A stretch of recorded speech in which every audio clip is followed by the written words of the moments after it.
চুমকি আগে ছুটির দিনে কি রান্না করেছো তুমি? তুমি ভিডিও ক্যামেরা চালু করেছো? হাই, চলো দেখাই আজকে কি কি রান্না করেছি। এই গায়ে দেখো, এটা হচ্ছে তোমার সর্ষে পোস্ত দিয়ে রুই মাছ রান্না করেছি। দেখো রুই মাছটা কত সুন্দর দেখতে হয়েছে। এবার চিকেন কষা, আজকে ছুটির দিনে অনেক কিছু রান্না হয়েছে। দেখো চিকেন কষা কালারটা দেখাও একবার, শুকনো শুকনো করেছি, তুমি পছন্দ করো।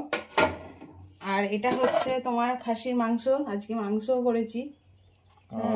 মাংস দিয়ে আলু দিয়ে এটা রান্না করেছি। দেখো এটা আছে তোমার পুঁই শাক দিয়ে কচু দিয়ে ডাল দিয়ে। যেহেতু এত রিচ রান্না করেছি সেই জন্য এটা একটু ডাল করেছি, পুঁই শাকের ডাল। আর বাড়িতে থাকি না তো সব দিন খাওয়া হয় না, সেই জন্য আজকে পুঁই শাক। আর এটা করেছি একটু বেগুন মাখা, আমার বেগুন মাখা খেতে ভালো লাগে, সবারই ভালো লাগে, একটু করেছি। আর এই যে গরম গরম ভাত, দেখো মিনিকেট চালের ভাত।